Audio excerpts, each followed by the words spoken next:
Hello and welcome to the Yerky Boys. May the Candrona shine and strengthen you. My name is Will. My name is Jonathan. And we are the Yerky Boys. Boy, you put a little bit of fun on that one. You know, what can I say? I'm nothing if not a little bit of fun. Oh.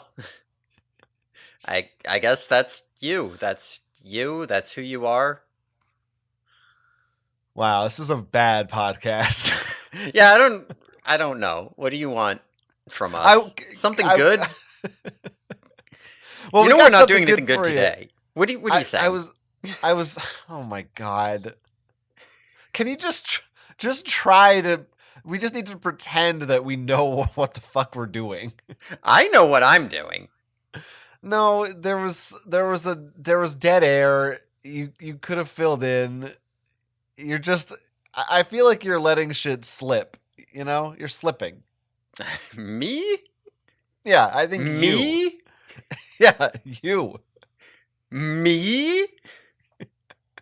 And we can't slip today because it's such an important, exciting episode. Oh yeah, important and exciting. That's what I'd call today. In equal measure. It's a fanfic episode. Yes, so as listeners may or may not know, we're in between seasons right now. Next week, we're going to resume reading Animorphs books. Yeah, you can get back to the episode you want. Sure, I guess. This week is a break wherein we are going to be reading some Animorphs fan fiction dug up from fanfiction.net. As we all know, the only premier fan fiction website that there is. That's the only one I care about. Last time we did this, we had two fanfiction episodes. One was about crossover content, and one was about self-insert characters. This week's theme is dark and edgy fanfics. Yeah. We might have to put a content warning on this episode. I'm not sure. I might get too edgy. I think the content warning is now. I think this is the content warning. I think it is likely. I know my fanfics, some of them involve self-harm, abuse, other uncomfortable subjects. Yeah, basically, anything you can assume it's in here. It's going to be an uncomfortable episode. And, if that's not okay with you, you should take care of yourself. And you should also know that I'm judging you, that you can't even listen to this podcast where we talk about it secondhand. I don't know that you should say that. Shouldn't I? It feels like people might get upset about you saying that. That feels like it's not acceptable. I don't know. It doesn't feel that unacceptable to me. Okay, well... here's the thing. Before we get started, I also want to say that if you like Animorphs fan fiction and you like our discussions of it, there's going to be another episode with a different theme on the Patreon this week at patreon.com/theyerkyboys. And that one's going to be all about romantic fan fiction Animorphs, specifically not about your typical couples that we know and love in the Animorphs canon, but other stranger, less usual pairings of romance. So that the Patreon's going to get steamy this week. Yeah, I was going to say, I already know for a fact it's going to be spicier over there. So just like, if you want that premium spicy content, that's where you got to go. Yeah, this episode is just going to give you the vanilla right trigger warning content. Yeah, no, it's going to be worse over there. If this isn't enough for you. Now, like last time, we have both selected a handful of fanfics. We'll go back and forth taking turns presenting them. We will not read the whole thing, but we will summarize, read passages, and give our thoughts, and we will put links to them in the show notes if you want to find them for yourselves. I kind of ordered mine in a way. I don't know. We'll figure it out. Yeah, I don't know that I ordered mine in a way. I have a vague idea for an order, but I might change it midway through. We'll see. Great. And this was an interesting one to try to look up, to try to find stories to choose from.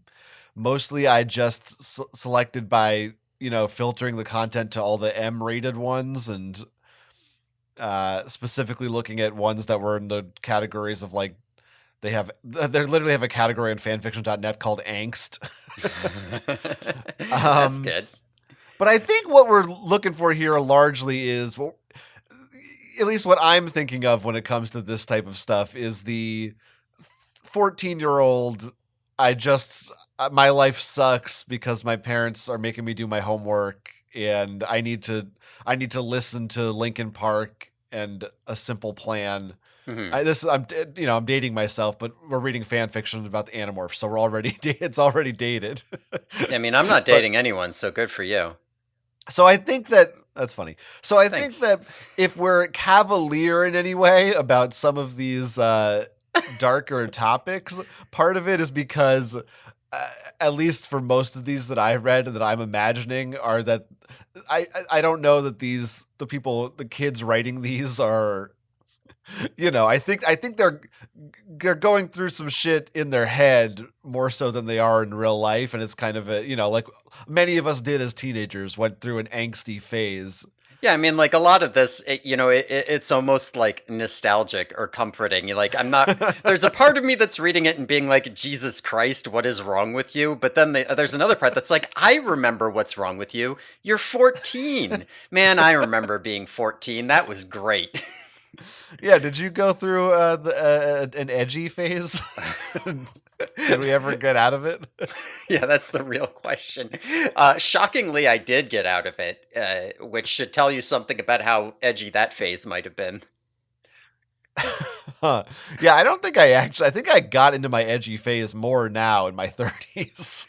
No, I was way edgier as a teenager, and again, that should tell you something. Yeah. I just feel like there's a certain age at which you're kind of incapable of feeling empathy. Maybe not everyone's like that, but I don't know what to. I mean, we've talked about it before. I've brought up I was big into Johnny the Homicidal Maniac. Yeah, you've talked about this before. I don't know I feel like that's maybe the edgiest I really got, and like listening to Tenacious D album that I wasn't supposed, or like watching South Park when I wasn't supposed to, like I was overall pretty not edgy as a kid. Yeah, I mean, I can't think of any media consumption habits that I would point to and be like, ooh, look at how edgy I was or anything like that. It's just, the stuff that I found funny. I don't know. Yeah. The things I would say. I mean, I guess there was an internet discovery period and like Goatsy and well, yeah, but everybody had that. Yeah, normal. there was definitely a part of it. Anyway, that's what we're bringing to the table today. Do you want to go first or should I? I don't know. Yeah, so I brought 5 stories. I think you said you brought 6. You have 6 bolded. Oh, because one of them I moved to next week for being too spicy for this week. You mean later this or week? Later week this week? I'm sorry. One of them I moved to the Patreon because it's too spicy. That's a little teaser for y'all. You need to go get on that Patreon if you're not. I also had one that I moved to the Patreon because it was too spicy. So that's going to be fun. All right, then I guess I should go first because I have one more than you. Yeah, I guess that makes sense. Well, I don't know. I wanted to start with one that's it's kind of just like, it's kind of a bonus one because it's so stupid. Okay, start on a bonus here. Give us a bonus. So I don't know if you looked at this, but I actually found several of these. Some by in particular 1 or 2 different authors who wrote song parodies of Animorphs with, sort of like I do every so often. You do that sometimes. Well, apparently I didn't originate the concept because there's a category of Animorphs fanfic that is just a song parody. Wait, a whole wait, just to clarify, there is a category that is song parodies. It's not literally like fanfiction.net does not have that classified as such, but when I searched, I did find like a dozen or more of those on there. And what I like about them is that you can really tell the type of kid who writes these, because a lot of them were like musical theater parodies about like Aldrea or something. It's like, okay, yeah, these are the kids who were writing Animorphs fanfics in the 2000s or whatever. But the one that fit the edgy category, so there's a guy named L Colo 9, and he has a few of these. In particular, one is he clearly is into rap. And so he has one, for instance, that is called The Real Slim Davy. Okay? Uh-huh. And this is I should do a proper version, a cover of this. Oh, you should. And it's, of course, The Real Slim Shady, except it's from the perspective of David from Animorphs. I don't even know. This person also seems to have, he has a bunch of stories about the Animorphs. And I'm not sure if that's a parody or if he like thinks he's going to get in trouble for copyright or what that is. I didn't read those ones. So sometimes he uses the phrase Animorphs in here in some of these songs. I don't really know what he's doing. He seems pretty cool. And also, didn't I literally, what episode was it? I just did a Slim Shady parody. I don't even remember that. I didn't do what was it? You said something that made me think of it, and I just did the first y'all act like you never seen a something before. I can't remember what the fucking joke was though, but it was like a week ago or like 2 weeks ago maybe. Anyway, I'm sure everyone listening loved it and remembers it because it was so funny. They'll write in and tell us. So yeah, it's The Real Slim Davy. I don't even know. I guess I got to read some of it, right? I was assuming you were going to do the whole thing. I don't know the song so well that I know if I could fully rap, but here's a little taste. Okay. A little taste. Okay. Also, here's the thing also about his song parodies. He doesn't change a ton of the lyrics. A lot of it's the same. But he's got, y'all act like you never seen a bad guy before. Jaws all on the floor like Jake, like Cassie just burst in the door. Started whooping her ass worse than before. They first get fucking throwing her over furniture. I don't know if it really fits I'm not sure what he's doing here. It does have and Visser 3 said, nothing, you idiots. Visser 3's dead. He's locked in my basement. Haha. Yeah, thank you. That's in parentheses. Feminist women love Animorphs. Chicka, chicka, chicka, Slim Davy. I mean, a lot of this is. Another good part is. Sometimes I want to get on killing and just let loose, but can't. But it's cool for Tobias to hump a dead moose. My wings is on your lips. My wings is on your lips. That's good. And that's the message that we deliver to little kids and expect them not to know what an escafil device is.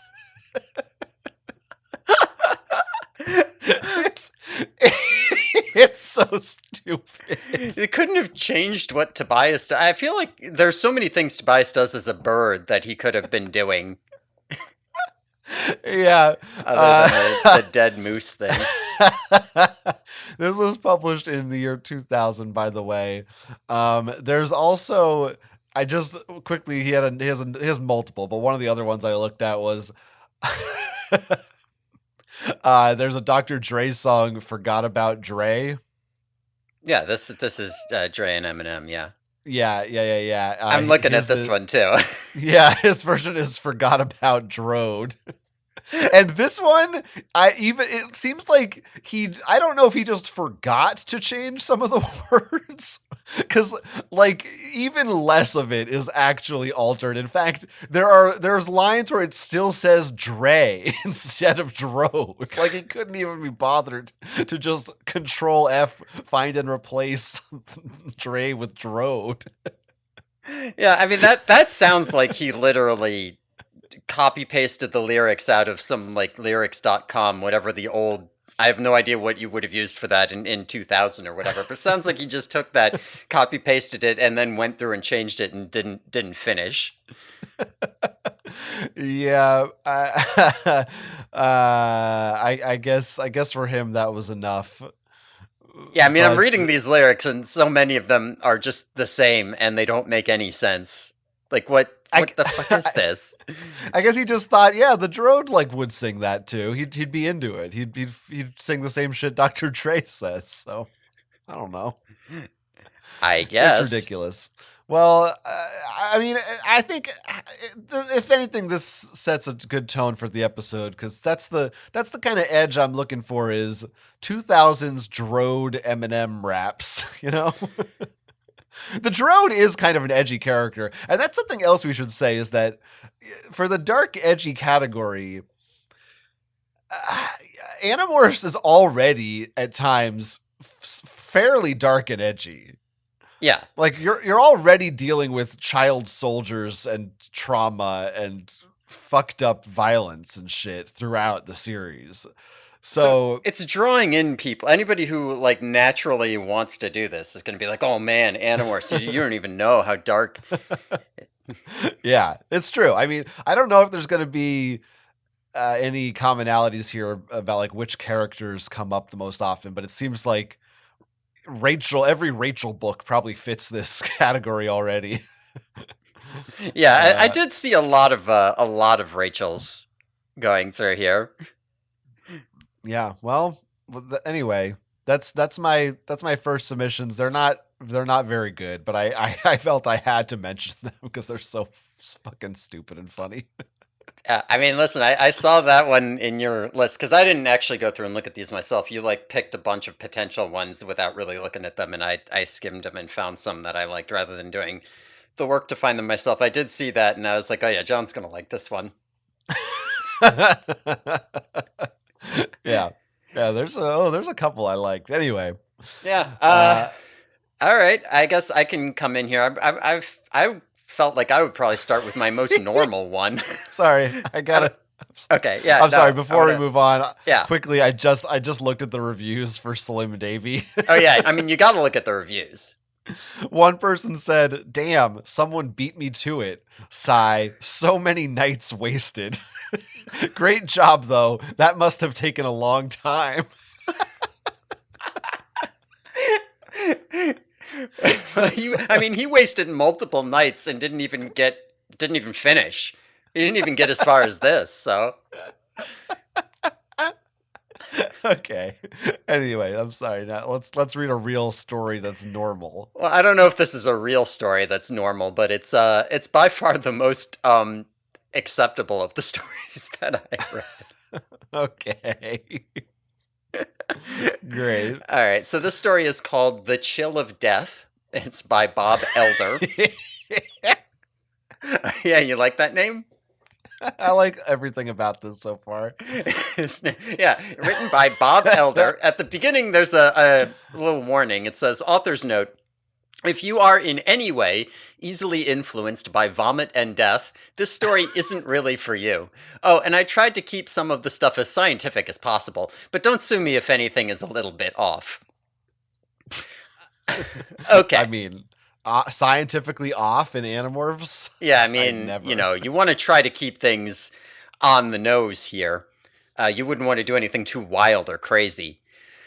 On the nose? Is that that's a phrase. I don't know if it's the phrase I wanted. No, I don't think it is, but it's fine. Listen, maybe all these fan fiction authors have sort of warped my brain a little bit. I'm using language wrong. Yeah, I get it. Read too much of this stuff. So basically, the opening of this is Rachel comes home and finds that Jordan is extremely sick. Her little sister Jordan, if you remember, and Jordan is like throwing up everywhere. And I do got to say, there is a lot of vomit. Like Jordan must vomit at least 2 to 3 dozen times in this story. There's like descriptions of like her vomit bucket. There's vomit all over her clothes. She's very sick and she's throwing up. But the basic overall plot of this is that the Yerks, they basically they're winning the war against the Andalites, and and so they've decided they don't actually need hosts on Earth anymore. They need its resources instead. So they have developed a strain of the pneumonic plague. It's the bubonic plague, but it's spread via breathing or whatever, and it's going to kill everyone on the planet. And yeah, they're gonna genocide everybody with the pneumonic plague. All right. And yeah, and the Animorphs have to stop it. And it's got a similar thing with the sickness where they're all getting sick one by one after each other. A lot of scenes of Rachel watching Jordan languish and eventually die. Eric has a big part. Eric the Chi. Oh, that Eric. Yeah, not any regular Eric. He's a little bit, I don't know, intense in this. Like there's bits where he's all like, no, it would be better if she was dead, but I can't kill her because I'm an android and I'm programmed for nonviolence. Or I can't let you take her to the hospital because she'll just infect everyone else. But okay. Yeah, I mean, it's got this thing where they're all getting sick one after another, kind of like in the sickness. But like the point is that everybody on Earth is going to die, and like slowly the hospitals are starting to get overwhelmed. And eventually the remaining Animorphs have to break into the York pool and steal the antidote, because the Yorks made an antidote so their controllers will be safe. And it's a big fight scene, and Rachel comes in at the end and heroically saves the day, even though she's too sick, and she ends up dying. And they do save the day and they distribute it. It actually is laid out a little bit like a regular Animorphs book. It just like it's got that big battle scene toward the end. It feels to me like this is a guy who, especially with the bit at the beginning where they're talking about keeping it as scientific as possible, like this is a guy who found out about like the bubonic plague and was like, oh man, I love plague and like history and disease and stuff, and I want to write a story about it, because like he keeps dropping facts about the bubonic plague and referring to it by its scientific name and all that other stuff. That's fun. Yeah, it's I like fun... when people learn. Oh yeah, it's fun. It's a good fun learning book. We get some good scenes with like Jordan dying. Yeah, that sounds good. Yeah, I mean, you want to see Jordan like slowly dying over the course of multiple chapters, and her like hands are blackening and blood's coming from her eyes. You get that kind of thing. Do they address the fact that the Yerks famously slight the Andalites for using chemical warfare, but now they're doing it themselves? That's not addressed at all. Okay. It's just whatever. Yeah. Oh, there is a Marco subplot you might like, because Marco has to come like get Rachel while she's dying, and he brings her over to his house to take care of her. Oh, that sounds good. It's not quite romance, but it's close enough. I think if you're kind of a fan of that sort of thing. Kind of hard to like. Bubonic plague is not as sexy as other. No, it's really not, especially with the amount of vomit that they like to put in this. Is this like what's that book, The Hot Zone? That is a book. I haven't read it. I don't think I have either, but I think there's a scene with a bunch of vomiting. There is a lot of it. Oh, here's a good quote from the middle. How do you feel about this writing here? Okay, Eric, it's Marco. Rachel is sick. She's over here, but Jordan is dead. Can you take care of that? Thanks.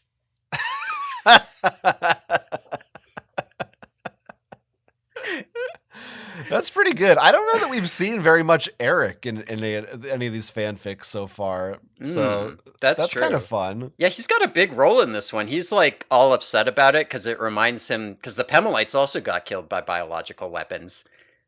I mean, Jordan too, I guess. That's kind of a...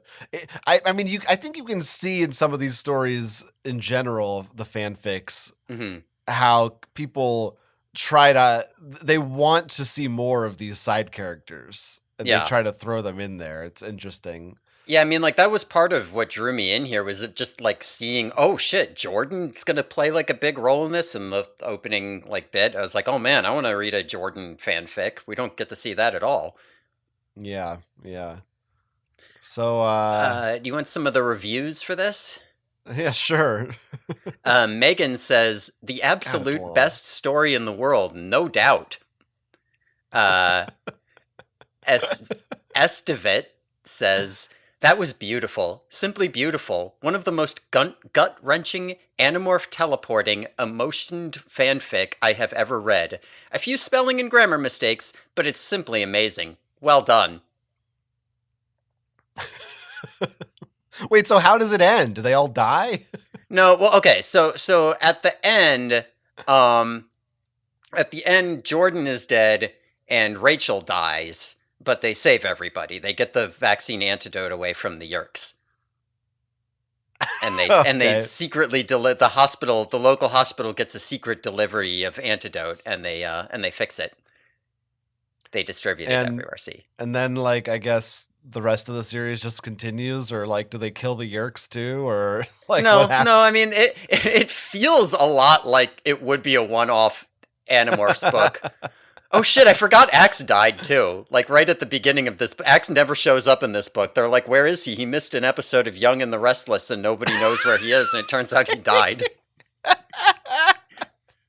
How did they know he missed an episode? He has the TV in his own home. Well, Tobias was like, he didn't show up to watch Tobias, it. Tobias has a key to his scoop. Yeah, exactly. That's right. Which I'm still now picturing as Patrick's house on SpongeBob. That's about right. Oh my god. Okay, this is a pretty good one. Yeah, I mean, it's the chill of death. It's kind of reminds me of The Stand too. Oh, it does. Yeah. I mean, I was thinking about that because I was like, this isn't pandemic inspired because it was written in 1999. So Right. maybe Well, this was it's Stand inspired. a different pandemic inspired. Yeah. Which is not our pandemic. Yeah. Exactly. Yeah, that's. I mean, ooh, someone should write an Animorphs COVID story. Oh yeah, that should be. I mean, this seems like the sort of shit that I would have like been more interested in trying to write, where it's like trying to take itself kind of seriously while being darker. And like I was absolutely that kid who would have been like, oh man, you know what ruled the Black Death? I have all these facts I've memorized about the Black Death. It's so cool. Well, you know, I made a video game about that once. Oh, that's pretty good. I didn't know about this. A text adventure. I didn't make you play this. You probably didn't, because Maybe you did, and I don't remember it. I made this shitty text adventure, which was you play as a rat during the time of the Black Plague. I would have fucking loved this. I mean, you can play it right now. It has some bugs, and I think some of it's kind of confusing, but I like some of it. I'd probably just mostly embarrassed by it now, but I was sort of proud at the time of what I accomplished. I had a T-shirt when I was a teenager that like had a rat on it, and it was like set up to look like a band shirt, and it said like Black Death in like, you know, a metal, like heavy metal type script, and then it had like a list of tour dates, and they were all like places in the 1300s where the Black Death hit. Wow. I wore that shit all the time. I would have loved this text adventure game. Well, pretty cool. Remember, yeah, I was a cool kid. Those plague masks. Why are those so cool looking? I know, right? Why? Who designed that shit and was like, let's make you look like a fucking demon? Well, the idea was that at the time they thought that the Black Death was caused by bad smells, so the big nose is like stuffed with nice smelling stuff to keep you safe. But like, there's a way to make a big nose without making you look like Satan. Well, like, they were different scary. back then. They just thought their brains worked a little odder. All right, fair enough. Any other thoughts on Chill of Death? I think that's probably enough for the Chill of Death. Oh my god. I love clicking on the authors and seeing how many other Animorphs things they've written. A lot of them have a lot, I've noticed. Okay. All right. All All right. right, Well, give me a story. I'm glad you brought up Jordan Yeah. because I've got a sort of a Jordan story Hmm. here called Parental Sins. Hmm. Sounds Okay. pretty good. Written by Meridian in 1999. Actually, it's December 1999. So, like, this is right where we are. Yeah, this is like a month or two after us. Yeah. That's kind of fun. I clicked over to the comments just to open the tab. The top review on it says worthless, stupid, R-worded, disgusting waste of time. That's the top. I'm really hyped now. Yeah, it's pretty good. Okay, let's hear it. So, and the author also has a note at the beginning that says, I really don't like this story too much. Well, that's a good sign. So, the story is written in a weird way. It's almost written. I don't know. I guess it's supposed to be a letter. It's almost written like poetry, and it seems to shift perspective sometimes. But it's kind of confusing. I think it's intentionally so. You're supposed to be like, huh, what's going on here? It's supposed to be mysterious a little bit, but it's from a first person perspective. They don't say my name is or anything. It starts with, hey mom, yeah, it's been a while. No, really, everything's been fine since you left, as well as things can be. We're fine. Toby's fine. I'm a big girl. I can take care of myself. And then they start talking about then it switches to third person for some reason and says Jordan brushed back hair from her eyes and looked at the woman. So right away I'm like, okay, Jordan, Toby, like these are names that I know, but I'm kind of confused. They start talking about dad, and then the woman starts saying to Jordan, like, I don't want you to become like me. And then they're like, you better go. Dad's coming home. Hurry, dad's coming. And okay, it becomes clear. I'll give away what's going on here. This is a future story in which I'm not really clear. I think it's post-war. Like, I think the Yerk invasion is over. I'm not sure. But Rachel and Tobias have gotten married, I guess. Yeah, I guess they were married. They were together. They had 2 kids. And they named their kids Jordan and Toby. So one named after Rachel's sister, and one after Tobias himself. That's Tobias a very Jr. like 13-year-old doesn't know how names work type of thing. Yeah. Yes, that's Albus Severus Potter. Or whatever the fuck. That is exactly what it is. And Tobias at some point has become an alcoholic who beats his kids. So that's this is good. That's the dark part of this story, and there are a few somewhat graphic depictions of him beating them up and talking about the bruises that Jordan has on her. It is honestly a little bit disturbing. Like it's not just really comedic. Like it's not badly written enough to be funny. It's just kind of fucked up. I don't know. I think I could find it funny just from it being fucked up. Yeah, you probably could. Tobias, in his drunken rage, grabs Jordan's wrist, slams her into a wall, beats his daughter up.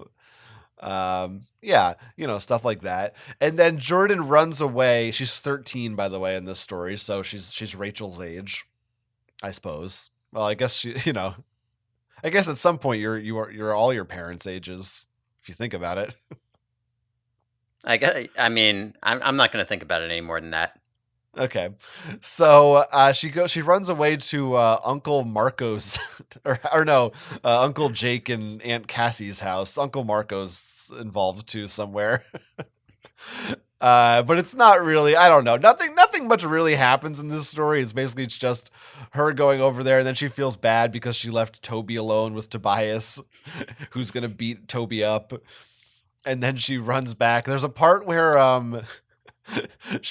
Tobias is beating Jordan up or something, and Jordan turns to mouth to him, "Go to Uncle Jake and Aunt Cassie. They'll take care of you, lil bro." Just like she mouths that. She just doesn't say that. She mouths it, and he reads her lips and does it. I liked that section. That is pretty good. Again, it seems like at one point it seems to switch to Tobias's perspective. It's interesting the way it's written. It's confusing, but I sort of respect it. It sort of feels like it has maybe it's a high schooler instead of a middle schooler. Like, yeah, this is an artist. This is like they're submitting this to the Lit Mag, you know? Yeah. And I think maybe it's at the end. I was kind of confusing, but I think someone shoots someone, or I think maybe Tobias shoots Jordan or something. I don't know what the fuck happens, to be honest. Or someone who raises a gun. Like, it keeps switching perspective. I think Tobias raises a gun and he shoots. Maybe you're not smart enough for this story. It's too intellectual for you. Maybe he shoots Rachel. Maybe she comes. Like, Rachel has abandoned them, is the idea. Like, she's abandoned the family, I think. Mm-hmm. Anyway, it ends on, they say that the sins of the parent will be passed on to the children. They're right. Yeah, I mean, the Tobias is becoming his own abusive aunt and uncle, and I guess Rachel's still a psycho or something. Yeah, oh yeah, I think they also allude to the idea that the reason Tobias became an alcoholic is because Rachel made him stop being a hawk or something. Oh yeah, I'm reading that in this comment here. This person says, I believe your story has a truth to it, albeit stretched. I have always thought that it was unfair for Rachel to ask Tobias to give up his wings. In most stories, it is the guy asking the girl to give up the conflict, which I think represents a natural order. In Animorphs, this order is twisted. For the guy, Tobias, to give it all up while his girlfriend fights for freedom could make him feel inadequate and affect his self-esteem. Although he would never be able to admit this openly and in words, he may express it in other ways, i.e. your story. P.S. I am not a psychiatrist.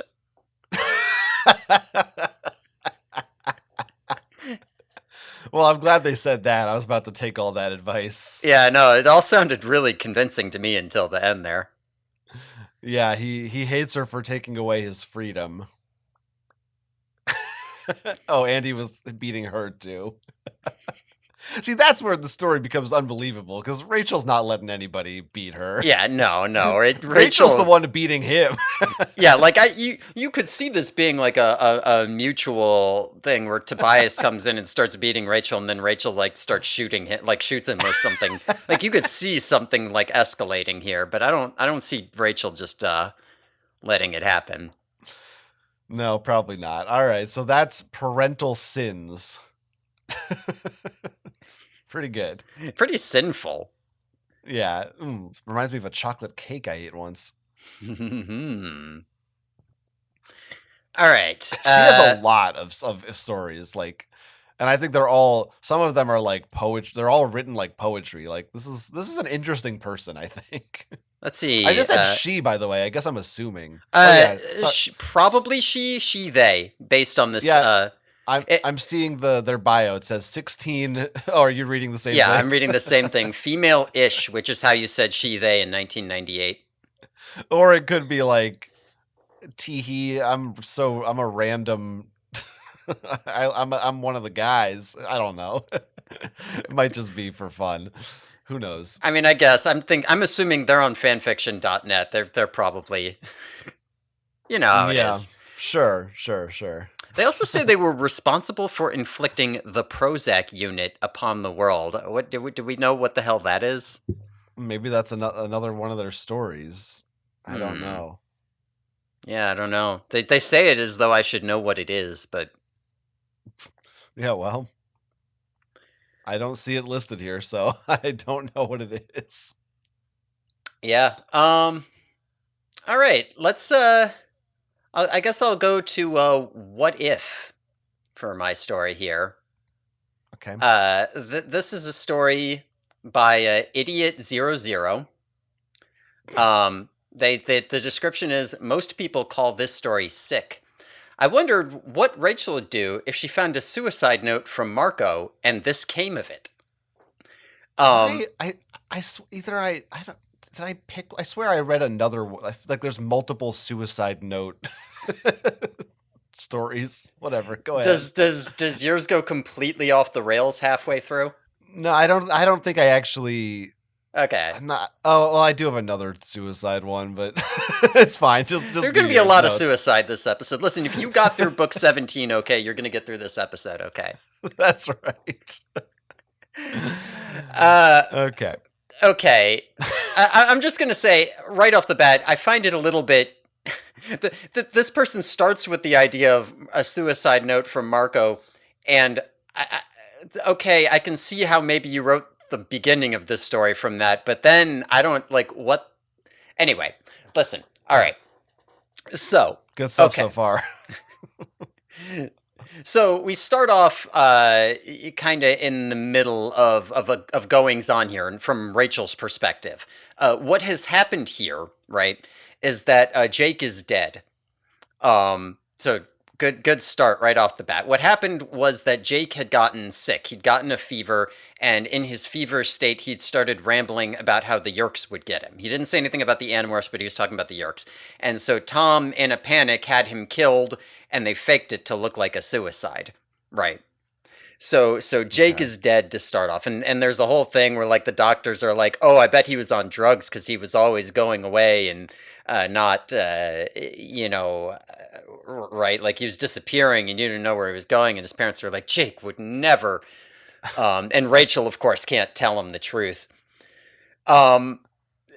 Anyway, they all get together, and the Animorphs are like angsting and talking about how Jake is dead now. And eventually, Marco commits suicide too, and he leaves. He like morphs halfway to gorilla and jumps off a bridge, and he leaves a suicide note, which is this big long ass thing. I don't even feel like reading it. It's just. It feels like more fanfic. It doesn't feel like a suicide note. The most notable thing is that this person keeps spelling Xena as Zena, Zena. They don't know how to do that correctly. That's kind of weird since they, say it a lot in the books. Yeah, you would think they would know how to do this. Maybe this is you were talking about like a library kid in one of the earlier episodes. I don't remember if that was Patreon exclusive or not. Right. But even then, I mean, it's fine. It's fine. Yeah. Well, at any rate, now we've got two members of Animorphs dead here. Wait, did you say that Jake also kill himself? No. It was framed to look like a suicide. Okay. Tom had him killed and made it look like it was a suicide. So Jake didn't actually kill himself. So I should point out at this point we're about 40% of the way through the story, and this is where Cassie decides that she's going to leave the Animorphs. So she morphs into an osprey and flies away, and she is immediately shot and killed by hunters. What the fuck? Which is about the part where I started taking this not so seriously. Rachel, in a rage, morphs into a grizzly bear and mauls them to death. This is like 2 paragraphs. And then at this point, for reasons that I really do not understand at all, Axe decides he has to commit the ritual of suicide or something. And there's a long... Do they all fucking die in this story? Bear with me for a bit. Axe has to... Axe, at this point we get a drawn out scene where we graphically describe Axe carving the eyeballs out of his stalk eyes and then slitting his own throat. Oh my god! Right next to Tobias and Rachel. Listen, this person just wanted to go places, okay? Jesus fuck. And that there's a scene here where Toby shows up and Rachel's cutting herself on Toby's blades, right? Contemplating Axe's suicide. All right. Okay. This is where the story goes off the rails. You might not have thought this is the place, but this is where things start going crazy. Time skip. Rachel is in a mental asylum. They say that this is all not real and she's been reading too many young adult fiction books. She has a nurse named Nurse LaHagen who his name is Nurse. They explicitly say he changed his first name to Nurse, but he's not a nurse. And they're telling her that her name is Kay, and she's actually crazy. She's got some roommates here, including James, who, and I quote, forges mental retardation to the doctors, unquote, so that they think that he's stupid when he's actually really smart. But it turns out Rachel's not crazy. Yeah, no, I mean, listen. But Rachel's not crazy, and Tobias shows up, and he busts her out, right? So Tobias busts her out, and then the nurse LeHagen chases after them, and it turns out that he's Visser 3, actually, and he like shoots Rachel with a melting gun, and she melts, and then like Tobias like pours Escafil dust from the Escafil device onto Slug Visser 3, and he like shrivels up. And then I guess Tobias like kills himself because everybody's dead but him. And then it's revealed that this was all secretly part of the Ellimist plan, right? The Ellimist planned all of this because he's dividing the Animorphs up between him and Krayak, who are now cousins. They go out of their way to be like they're cousins now because they accidentally made themselves cousins when they weren't before. There's like a scene where all the Animorphs are in an afterlife funhouse mirror room and Rachel is dyeing all their hair different colors. How is there still more of this that you're talking about? I'm basically done. This is the part where I stop. Like, it's more just a series of things and I can't really find a narrative.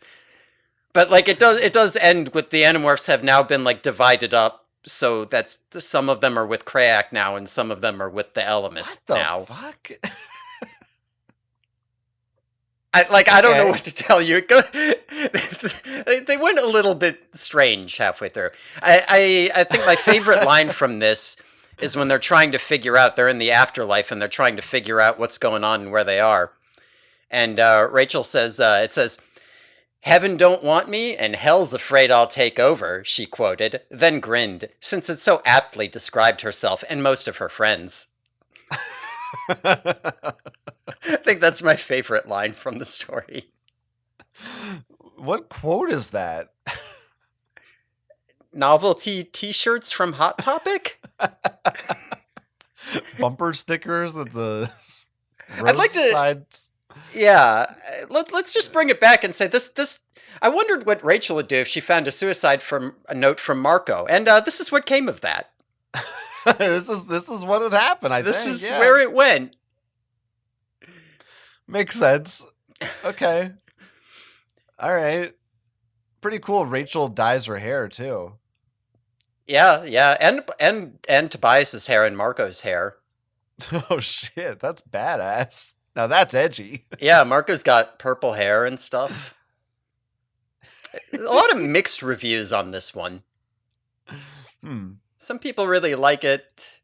Some people didn't like it. This is really sick, and I don't know how to describe this. It's very out of character in a way, but also not. It wasn't that bad, except it was, well, gross, and everybody got over the character deaths pretty damn quick. Plus, I really don't think that Rachel and Tobias are so stupid they wouldn't notice Axe killing himself like 3 feet away.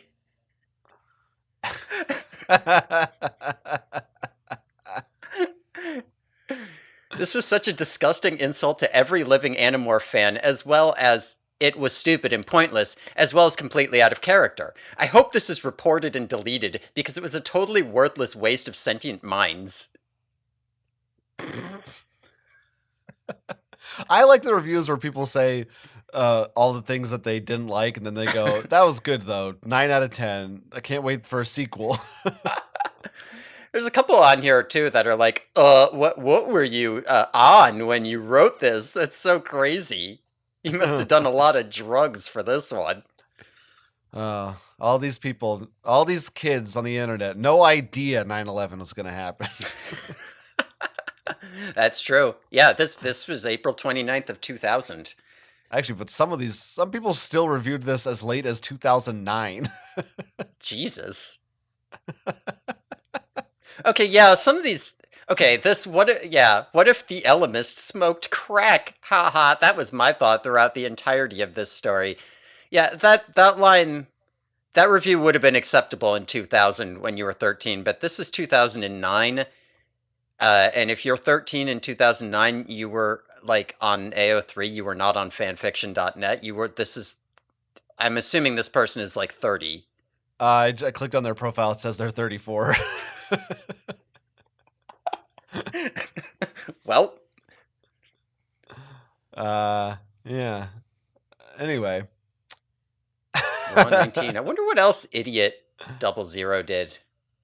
2 stories for Animorphs. Yeah. Idiot 00. 00 for 2000, I assume. That makes sense. Not a very interesting person. How are you gonna, how are you gonna top that story? That's your second pick? Well, the next ones kind of go together, and I'll top it. See, now I don't know. I had one, maybe this is good to do now, because I had another one that's a little more boring. Yeah, you gotta go kind of up and down. If it's like full escalation the whole time, you gotta have the palate cleansers. Yeah, this one is, honestly, I don't know. Maybe it's not even that interesting or worth talking about. It's called My Name is Marco. So I was drawn to this one because I saw Marco in the title. Yeah. This is, I think, the longest one I have. Yeah, this is by far the longest one. And it is structured a lot like a real Animorphs book. It has all the exposition stuff in the beginning. Mm-hmm. It's very true to the style of the novels. And basically the premise of this one is that Marco gets called to the to Chapman's office, the vice principal's office. And he's like, "Oh no, they found me out. They know that we're the Animorphs or whatever." No, it turns out that Marco's dad has died in an explosion at his wherever he works. I guess his dad's an engineer, whatever he is. That's what it says in the story. He was like an engineer or a scientist or something. Yeah, so he dies in an explosion. Marco freaks out because and he's like in denial and says you're lying. And he runs through the door, and there's some police officers that he also he punches one of the cops in the face. Oh, that kind of rules. Like as a person. Yeah, just as a kid, like in the middle of the school as he's running out. Hell yeah. Yeah, pretty good. And then he turns into a bird so he can fly to his dad's office to see for himself. And he sees like this giant pillar of smoke. And it just looks like a giant explosion. Like the place is fucking decimated. And so he's in shock. And then the story actually switches perspective. It goes back and forth between Marco and Jake. And I really like, there's a note at the end of this chapter. By the way, the author of this is clearly British. Ew. So, little tangent here. I just find it so funny because he says stuff like he uses British slang, like Marco talks about his mum. And I'm like, don't you?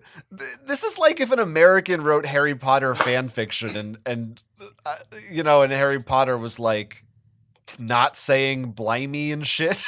Like, yeah. If you're like a fan of this, don't you kind of in your head try to write it in the style it was written in? It's just so weird to like just make them British. Well, that's you as a writer and an artist coming through. I think most of these kids are just like, yeah, he'd be just like me. He goes to McDonald's and there's school shootings and do they read Animorphs and they don't? Does it not register to them that these kids talk different?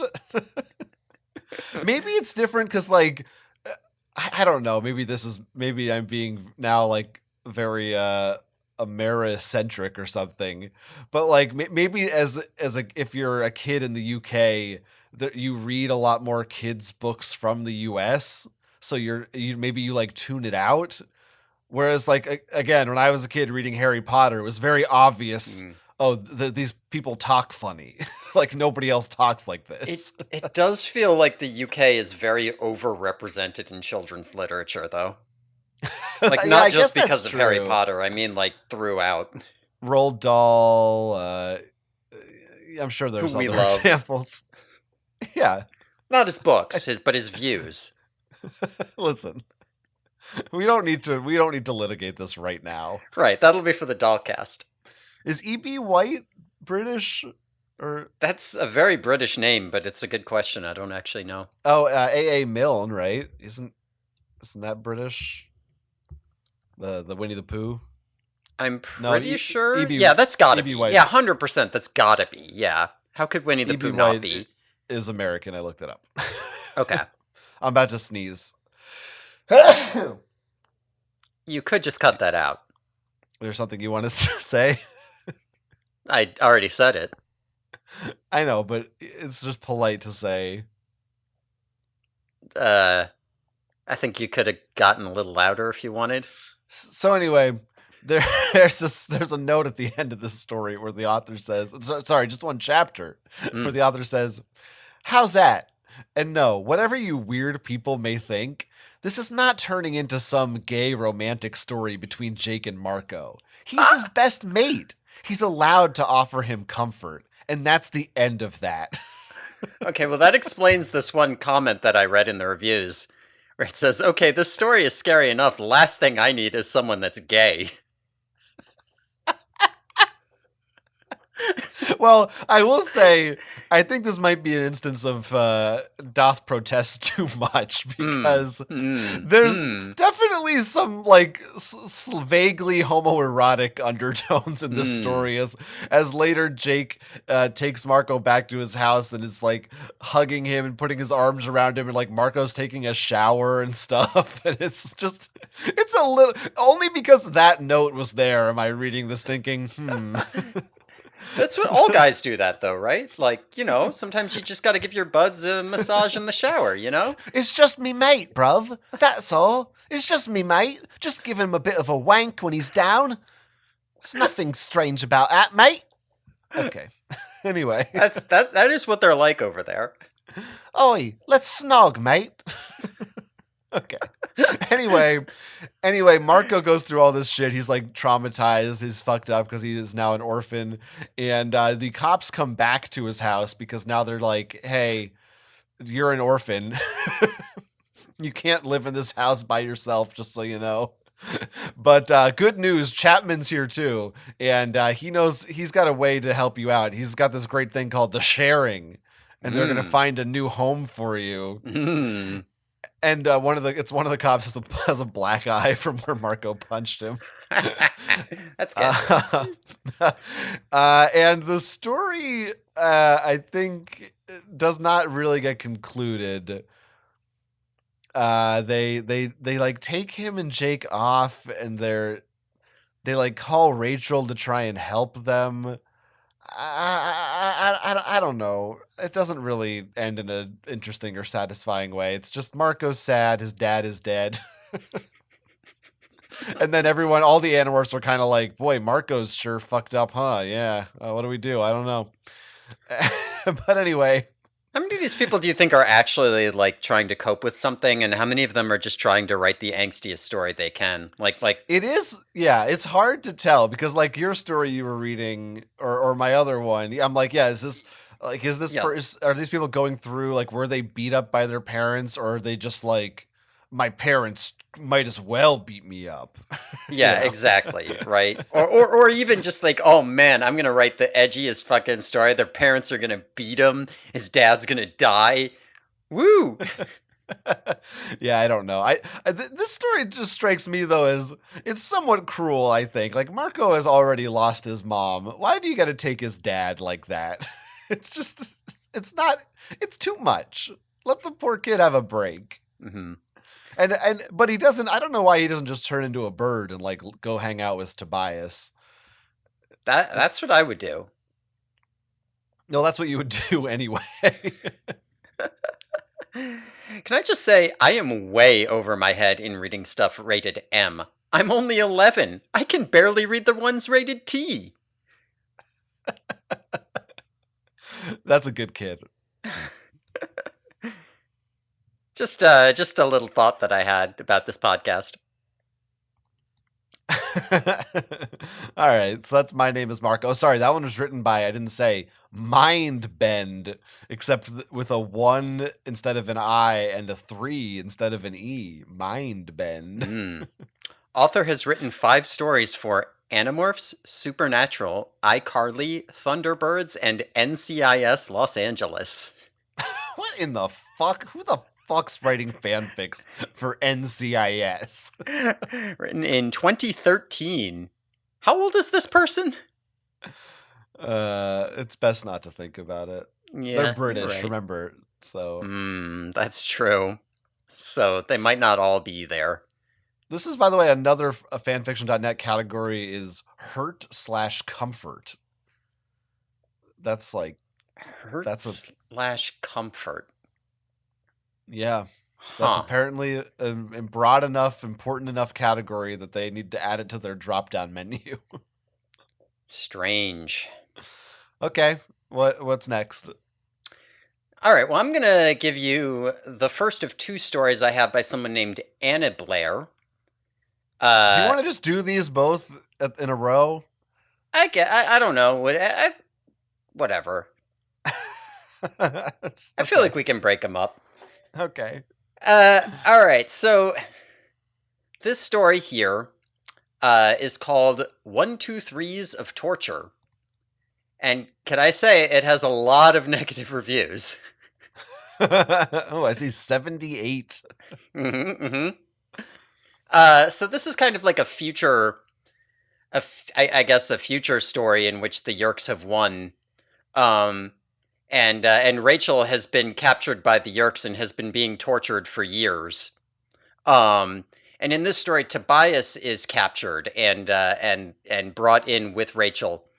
Now it's worth noting that the characters in this talk in like absolutely ridiculous ways. So, for example, let's just start off with part 1 here. When he awoke, Rachel hugged him firmly. Tobias, my love! I can't believe I can actually see you again. Pretty good.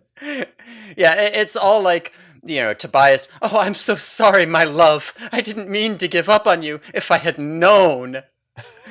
Sounds like something Axe would watch on TV. Yeah, lots of like, my stars, oh dearest, oh my love, that kind of thing. It's pretty good. We get some graphic scenes of Tobias getting tortured. They like inject acid into his knees. They talk about how the Yeerks have developed a new bullet filled with acid that makes people blow up when they get shot with it.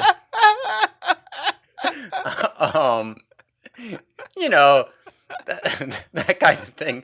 Lots of stuff. Lots of good phrases here. The blood was everywhere. Tobias could not escape the blood. That kind of thing. Anyway, Tobias is getting tortured over and over again, just like Rachel used to get tortured over and over again way back in the day when they first caught her, but now she's like immune to it. Then they start getting intimate. Okay, I want to hear about that, but I just want to say one thing. Yeah, say it. It's been 1 week since you tortured me. I still got the acid injections in my knees. Okay. I like that. That's good. No, that's really good. Okay.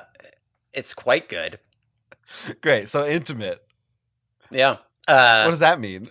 Well, after I was captured, did you meet anyone? She asked, afraid of the answer. A lot could happen in 2.5 years. No, he said solemnly. Not that there were many free women to choose from.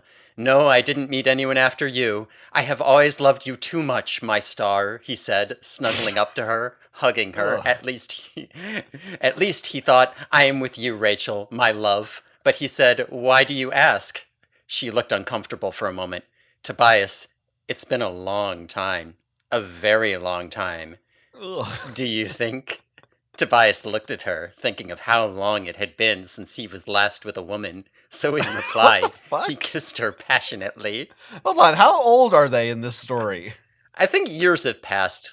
I think Rachel's been here for like at least 4 or 5 years. Okay, all right. Rachel does get pregnant in this story. Okay. Uh, Just like how long it's been since he was with has Tobias ever been with a woman? I guess he was with Rachel. It seems like Tobias is a boy this whole book, or this whole time, probably. I'm assuming. I'm assuming he wasn't a bird when he got Rachel pregnant. It doesn't really specify, other than that he does speak with quotes and not brackets. Well, that's just partially because they can't use brackets on. Oh no, they do use. Yeah, somehow this person figured it out. They put a space in between the brackets. That's how they did it. But Smart. yeah, Rachel, how come your kid has a beak? Yeah, pretty much. Anyway, Visser 3 does kill Tobias. He like cuts him open in front of Rachel. Okay. And then this it says here that she rewrote the ending to be more uplifting because at the end they like blow up the building that Rachel was being tortured in, and it turns out the explosion was caused by the Alpha Team, the veteran and most respected group of Animorphs, consisting of Jake, Cassie, Marco, Alexis, and Danielle.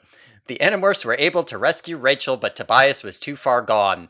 Rachel was in critical condition and lived a year longer. She had a daughter named Ryan, who was raised and taught to be a warrior, along with the children of freed controllers and offspring of the other Animorphs alike. In the year 2038, the Yeerks were driven out of Earth, along with 4.7 billion human controllers. Earth's ecosystem had to rebuild, and the scars of the survivors had to heal. The few settlements of Earth would grow, and the legacy of what the first Animorphs left behind would last forever. The end. Oh, they drove the controllers off of Earth? In the year 2038, yes. So they didn't try to free the humans. No, 4.7 billion human controllers were driven off of Earth. They were just like, get the fuck out. Listen, this is an epilogue paragraph hastily slapped on so that it would be an uplifting story and not a sad one.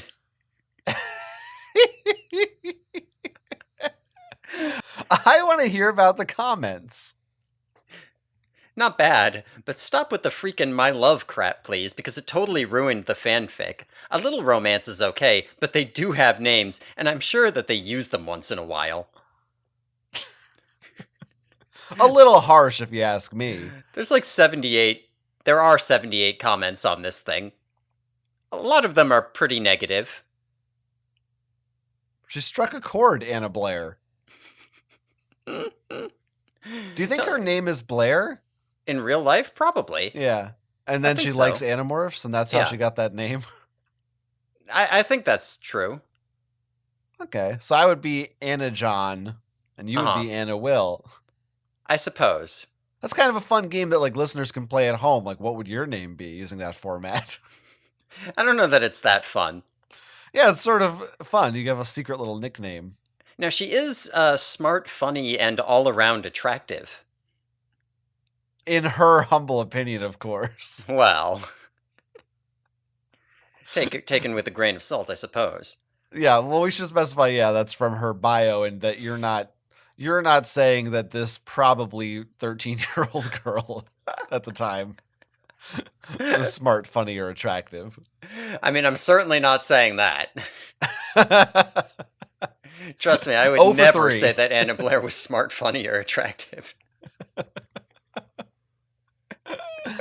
All right.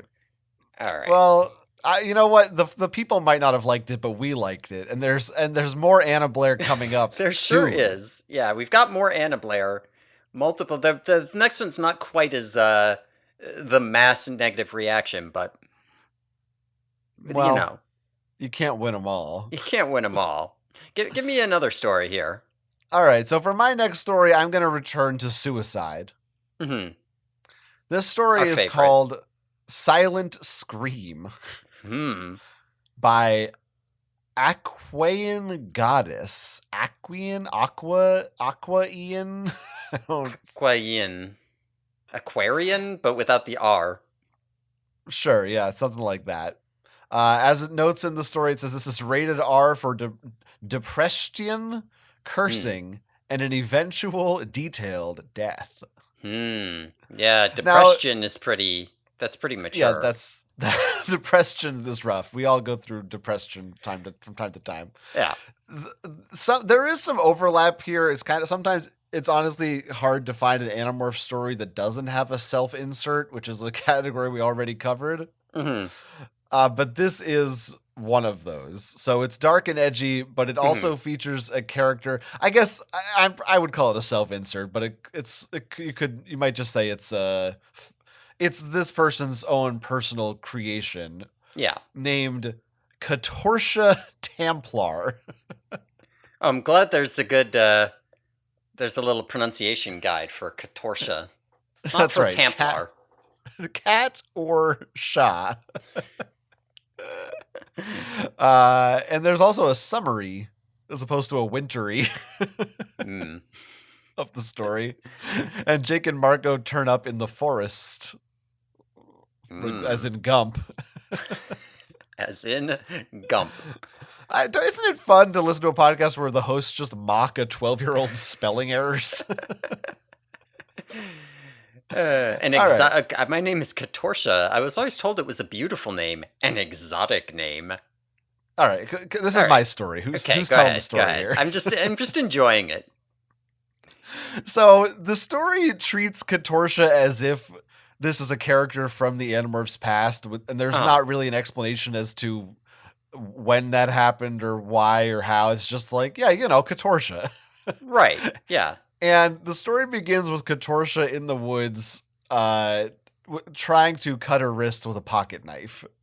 As you do. That's right. Except that's when Jake stumbles across her in the woods. And he's like, Katorsia, is that you?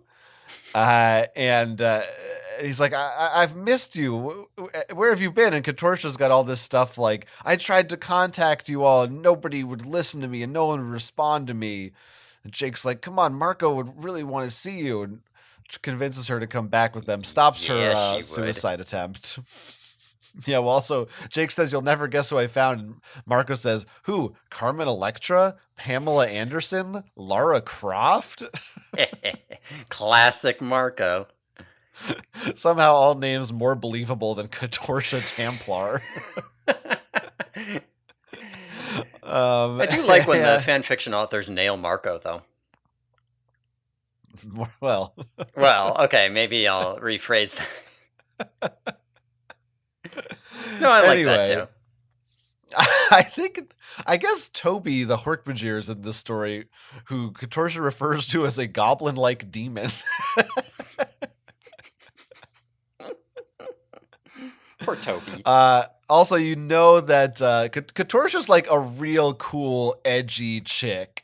Mm-hmm. Because her hair is dyed. Axe asks why it's so many different colors. Mm-hmm. And also the other big thing, Katorsia smokes cigarettes. Whoa. She's pretty hardcore. Cassie says, when did you start smoking? And she says, in 7th grade. It's a bitch of a habit to have, but at least it's not weed.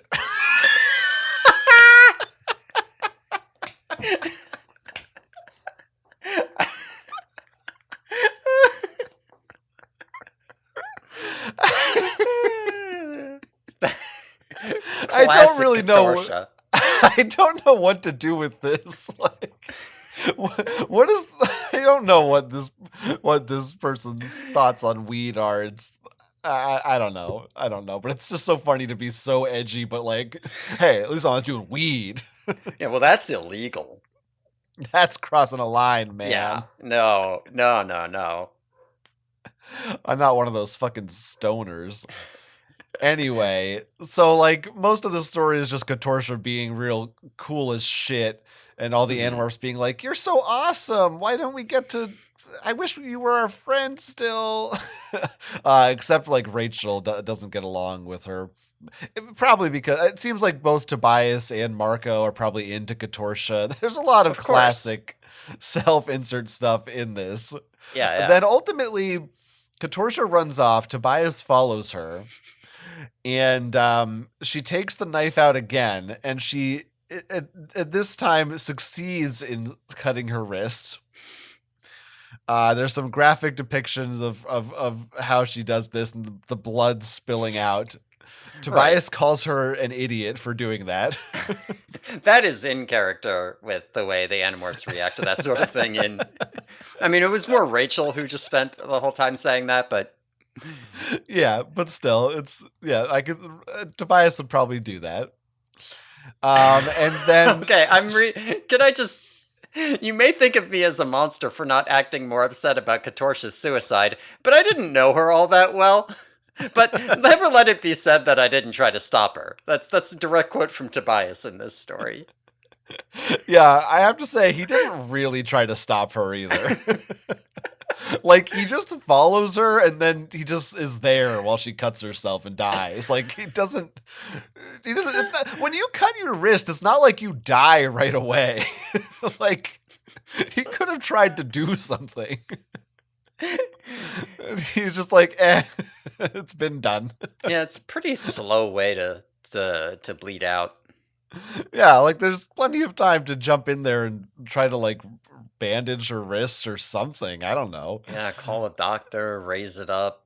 Yeah. I also don't know. It's never really addressed if or like I guess she knows they can morph, but it's not. I don't think she's an Animorph. It's just not important in the story. It doesn't come up. Yeah, I mean, as Ruby says, that made no sense. Who is she? Where'd she come from? Why'd Jake trust her? Why'd she kill herself? Yeah, all good questions. But Katorsha has one last message that Tobias delivers for her. The message, she says, "Tell them that I hated them from the day I started smoking, and I'll always hate them. Tell them that I died hating them.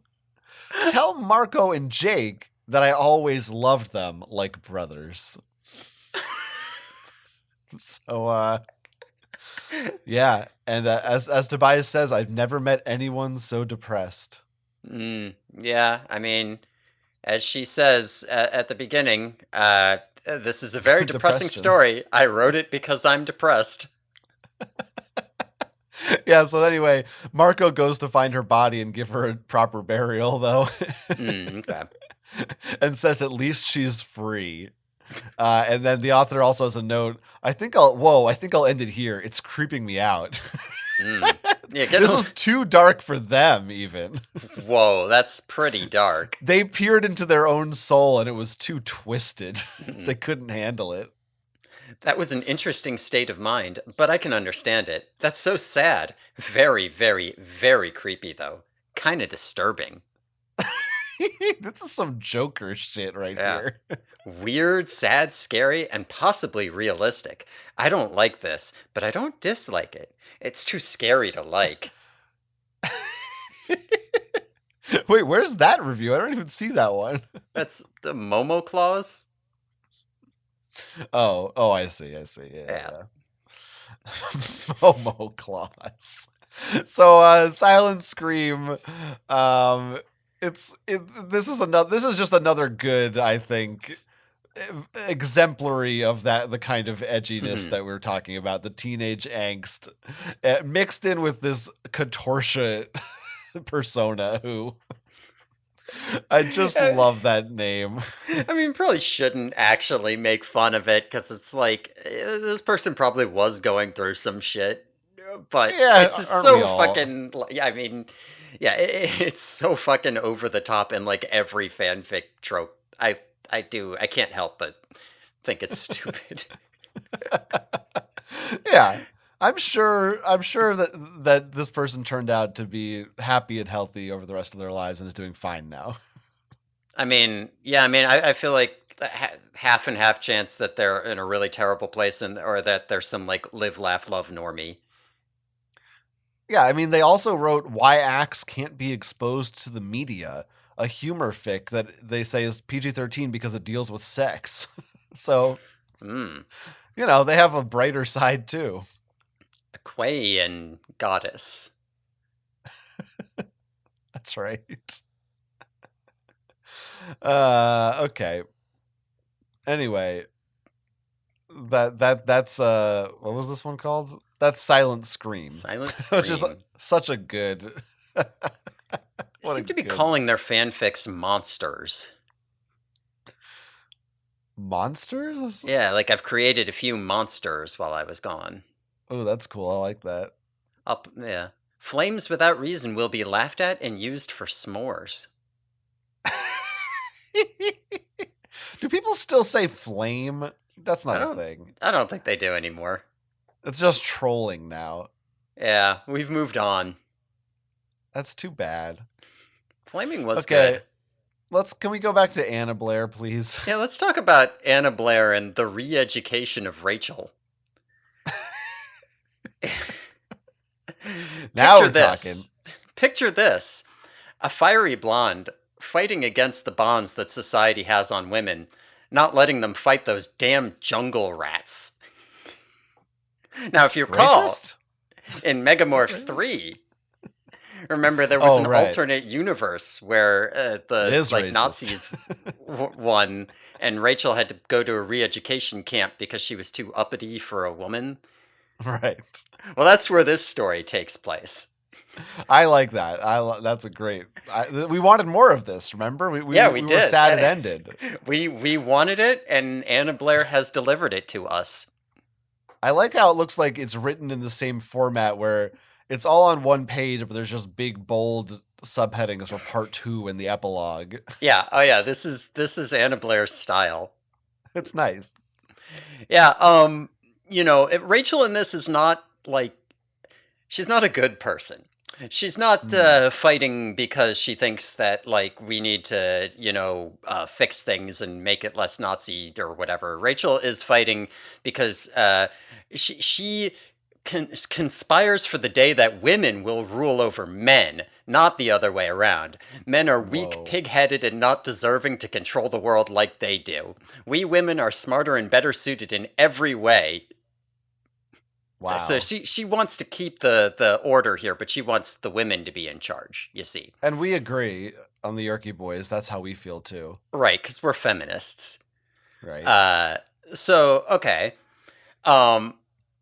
We've got Rachel doing all her junk. We've got the triple S. It's like the SSS. It's one more. I think that was in the book, right? Yeah, that's from the book, yeah. Okay, they come in, you get scenes with them beating Rachel up and hitting her with rocks and shit. And then, all right, content warning for this next part, because this is where the sexual assault starts. All right. I mean, I didn't. Oh, you sound a little too excited for that. I didn't. That was not intention. I didn't like that. All right, coming out right there. It wasn't. I didn't mean it like that.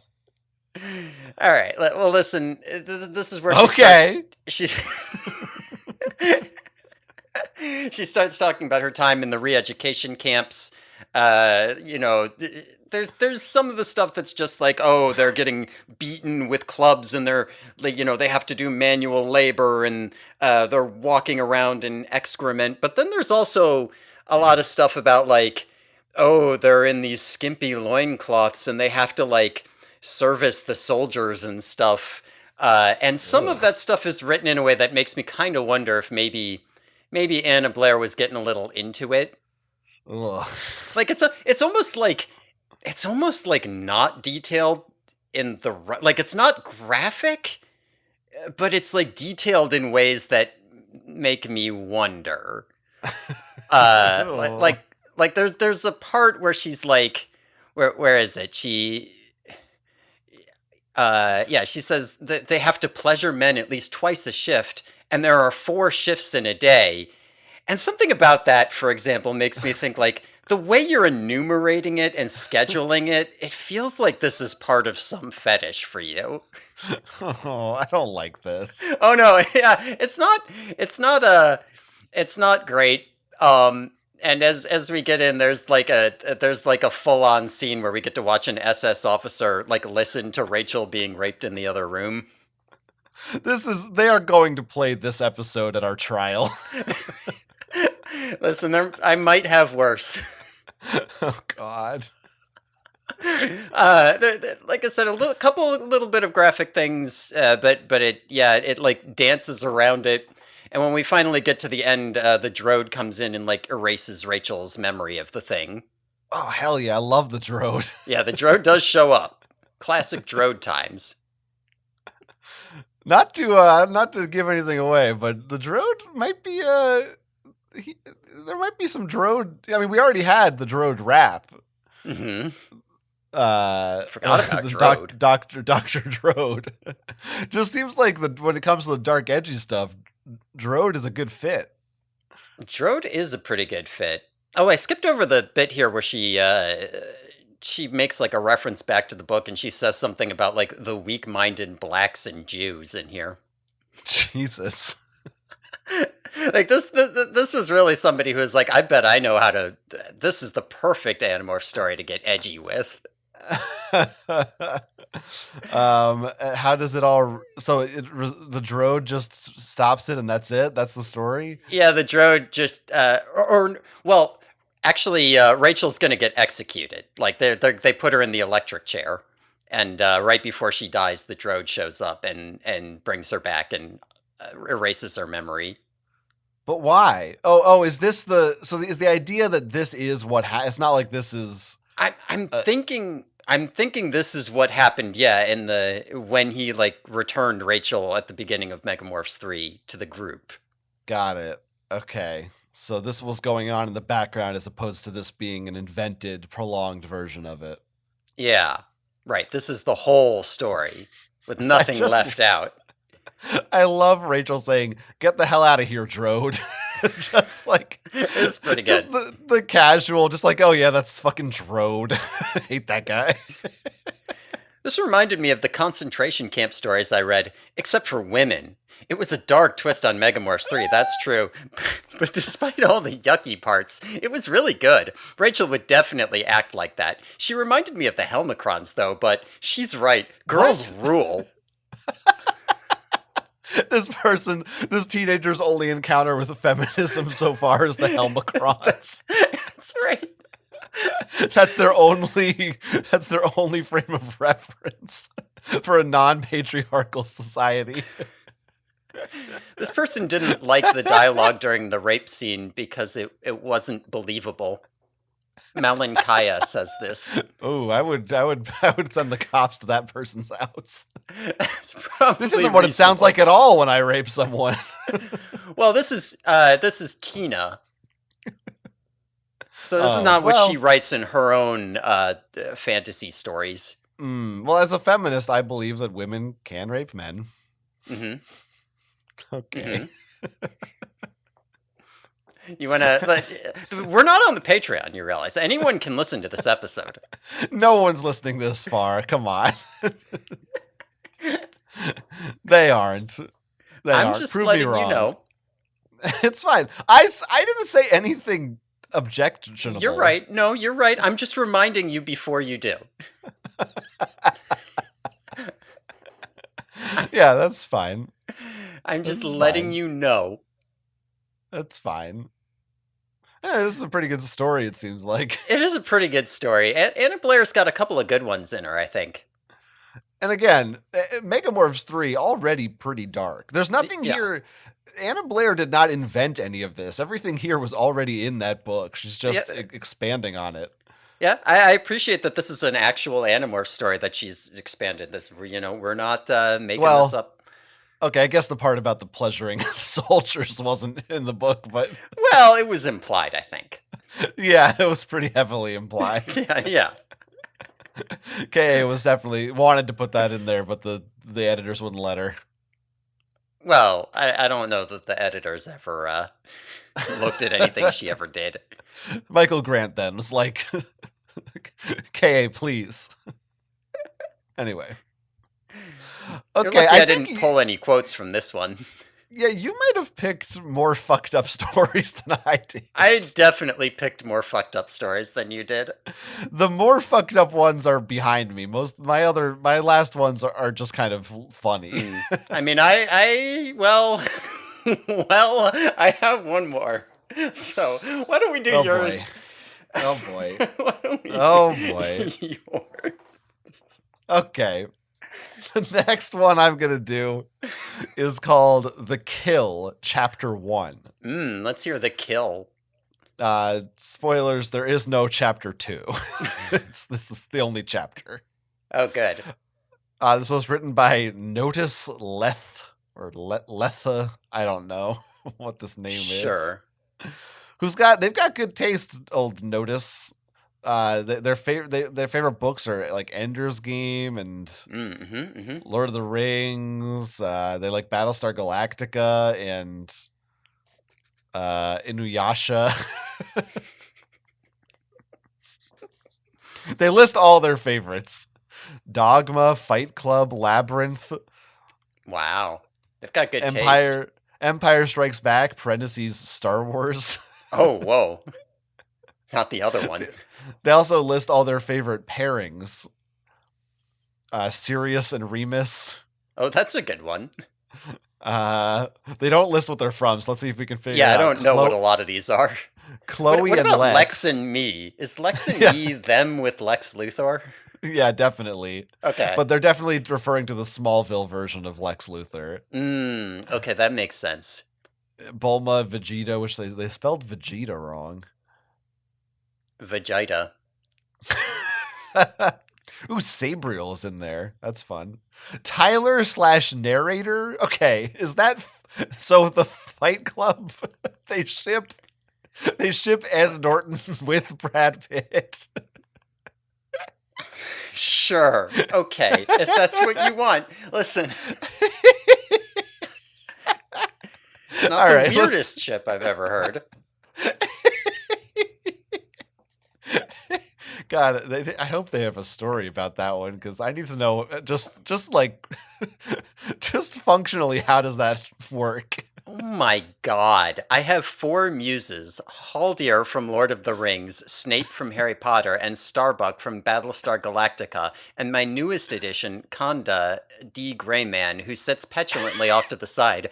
Aragorn masquerades as my muse, but he's mistaken. This is definitely the most interesting person we've stumbled onto. This person rules. Well, I don't know that their story. Well, you know what? That's actually some pretty good backstory for this one. I mean, this does say loving Lex Luthor isn't as bad as I thought it would be, so I guess Lex and me is Lex Luthor and themself. Oh yeah, for sure. Okay, just to clarify. Okay, so the story is The Kill. They say if you have trouble with killing or anything like that, don't read this. Also says there are spoilers for all the books. Nah, not that many, just a lot. So I don't if there are spoilers, I didn't notice. I didn't. Okay, good. I don't know how thoroughly I read this one, to be honest with you. But I did read through most of it. Yeah. So anyway, I feel like that probably the listeners don't need a content warning at this point. Like, if you're still here. Yes, it's far too late for that. We gave that up front. They know. They know. They knew what they were getting into. So this book is this story is from the perspective of Rachel. Mm-hmm.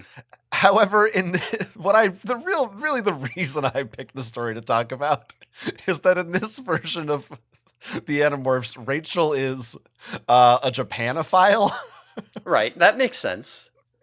And she's like, and not just, she's into anime and manga. She's like, I have studied the blade, kind of. Of course, yeah. What other? Yeah, yeah. And she says, I had been in training a month before my sensei, Raji Shishito, had informed me that I had mastered the footwork training and was ready for kendo. She's also learning Japanese. And one day Tobias comes over and she starts talking about her sword. And so much of this story is just this person's excuse to write detailed descriptions of their Japanese katanas and shit. I love this version of Rachel. This is the Rachel I want in the books. It's really funny. Tobias flies in and she almost hits him with her sword.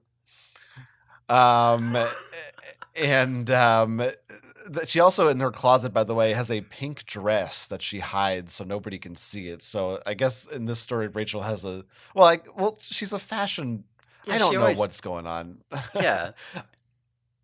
I guess Rachel doesn't talk that much about, like, I don't know that I see her as a pink dress girl.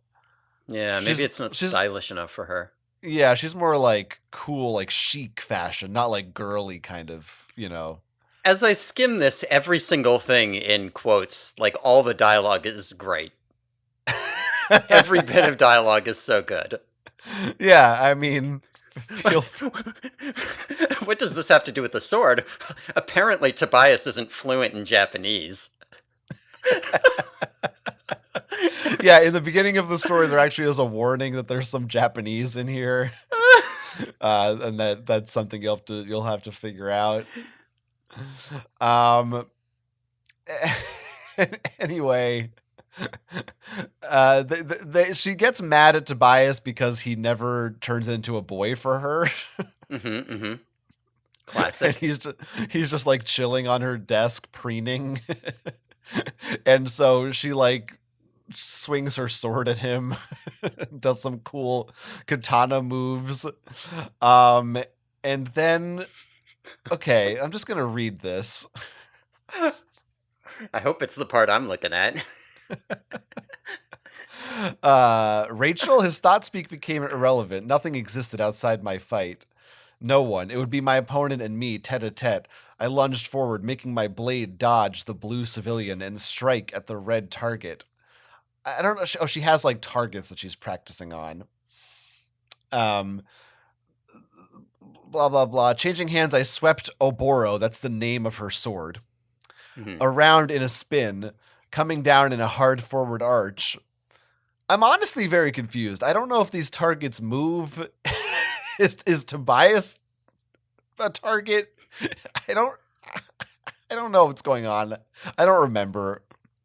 Anyway, but my opponent had flipped out of the way, sweeping in a trip and knocking me to my back. Raising the long katana, red slashed downward, marking the fatal blow along my stomach and spilling the intestines. Oh, if it had been real, but it wasn't. Sorry, this is like a fucking dream sequence. I don't know what the fuck's going on in this targets. Story. They're fake targets or something. But how are they fighting back? Listen, I don't know what to tell you. Okay, anyway, she's taking out her anger on these targets. She's still mad at Tobias. Now she's mad at him for like being reckless for some reason. The whole thing is just her being angsty and pissed off that Tobias won't turn into a boy for her so they can make out or whatever. And then Tobias like goes back to the other Animorphs and he's like complaining about Rachel. And then a guy approaches Rachel from behind and she reacts immediately with the sword and kills him. Yeah, this part looks really good. With a deep red slash down the chest was the name I had seen in the reflection on my blade. White glinted off his spine and I knew that I had done it. I had killed someone. And we don't know who it is. I guess we'll never find out. Like I said, there is no chapter 2. It seems like maybe it's Tobias. Feels like how it's supposed to go. He, like there's an ironic twist where he finally turns into a boy for her, and then she murders him. If you want, you can email angelfire2996@yahoo.com and ask who this ended up being. Maybe I will, but this story is actually strangely well written for a lot of these fan fictions. Like at least grammatically, and it reads fairly smoothly. It's just all of these hilarious Japanisms that are thrown in. That clearly this is this person's own interests that she just decided Rachel also has these interests. I don't know if that's better or worse than going full self-insert, is to just be like, Rachel loves Japanese swords now.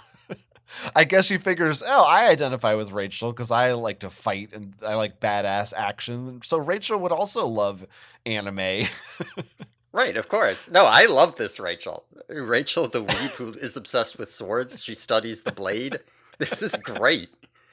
It is pretty great. I This did is a everything bad I want out job. of fan fiction. It's a good one. It's a different flavor of Edge. Yeah. I think that's it. That's what made it stand out to me. Is it's the, this is the edgy, like, yeah, like as you said, have studied the blade. I'm like the respected loner who, I'm the quiet kid people Yeah. underestimate, but then I reveal my anime knowledge and I blow them away with my sword spins. That kind of thing. Right, right. Which also is a rare. I guess we don't know this person's gender. Oh no.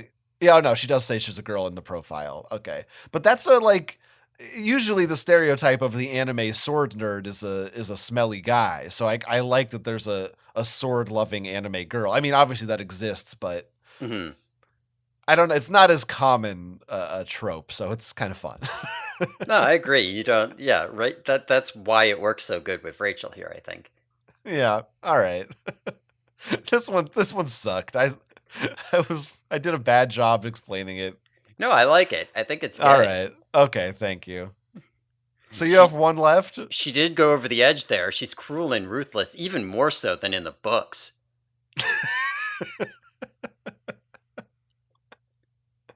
When was this story was written in 2000, okay, but they did update their profile as recently as 2009. So this person says this should have been rated PG-13 instead of R because there's not that much R in the story. Yeah. Yeah. That's a real shame. Psycho Freak says, 1, that had nothing to do with Animorphs except for the characters. 2, that's just plain sick and stupid anyways. 3, who the heck did she kill? 4, you are way too violent and sickening for your own good.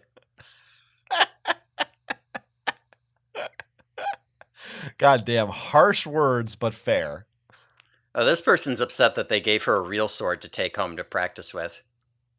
They don't give you a real sword, not to a minor to take home and practice with. It's more like a sword handle with a long metal pole coming out of it and a metal ball attached to the end. A sword, if a lethal weapon, and you have to go through even more background checks to get one than you do with a gun, and you have to be authorized to own one. I like this person out nerding them. Yeah, it's pretty good. Maybe Rachel snuck it. Maybe she stole one. God, the internet is great. It's brought us nothing but good things. Yeah, like, for example, everything here. Okay. All right. Do you have one left? I do have one left. Okay. It's kind of a monster. That's good.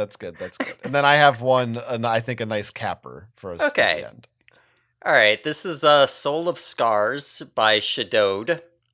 At the beginning, we have a bright red... Like Drode. Shadowed. Yeah, it kind of sounds like Drode. It does kind of sound like that. Warning. Okay, go ahead.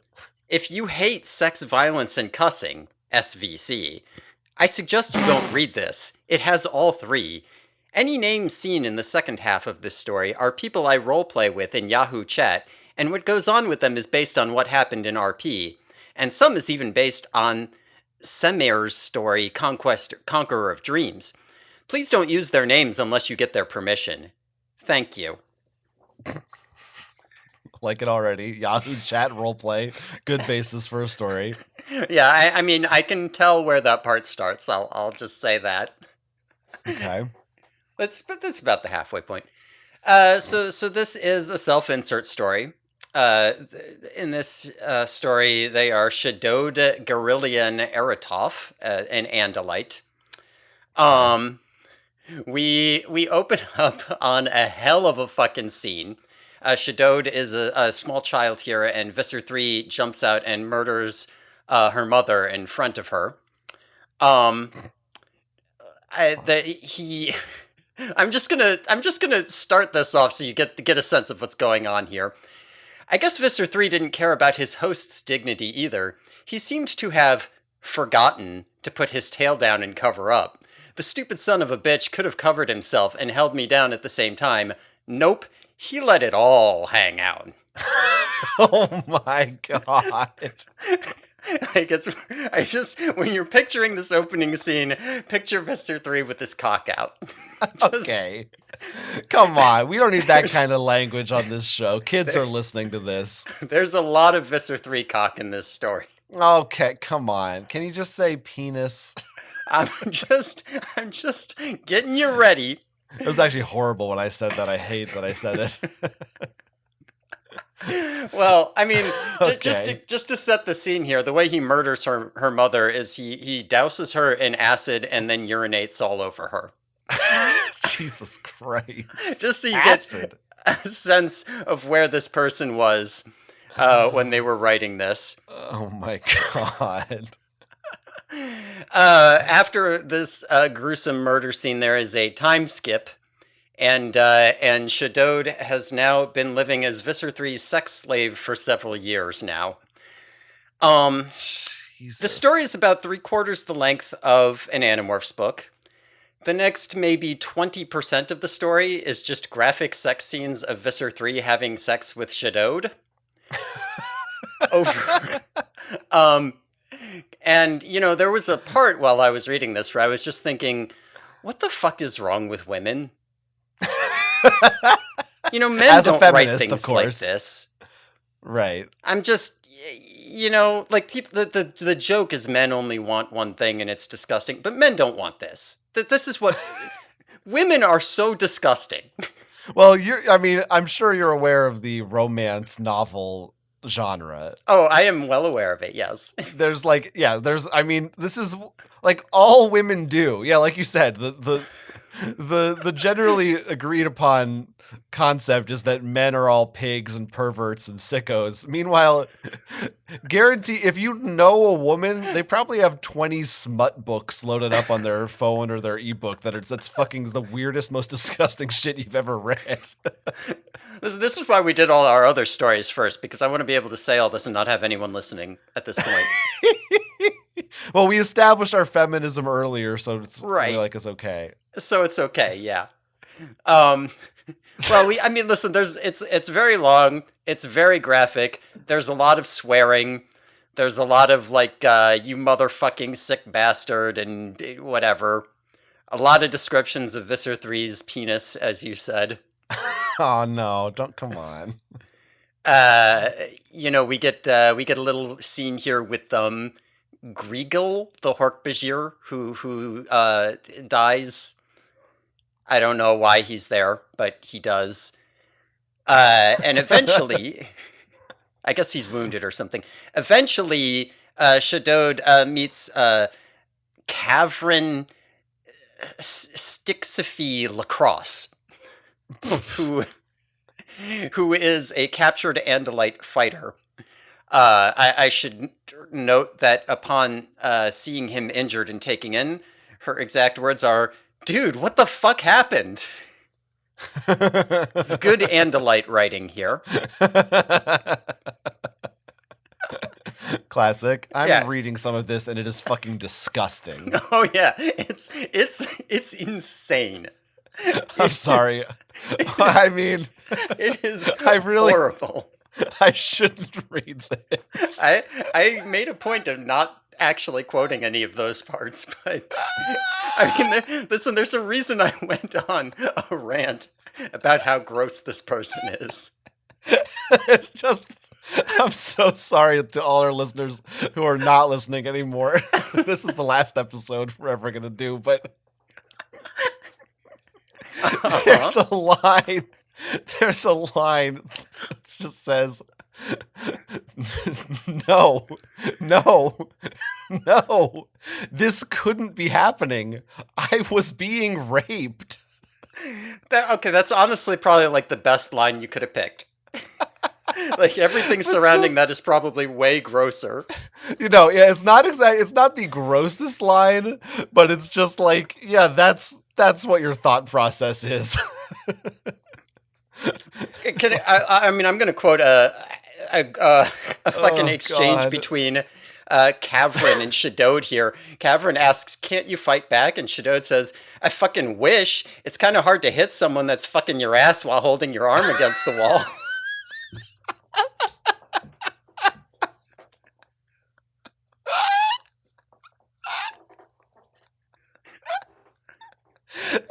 This is so fucked up. There was another one that you thought was worse that you had to save for the Patreon.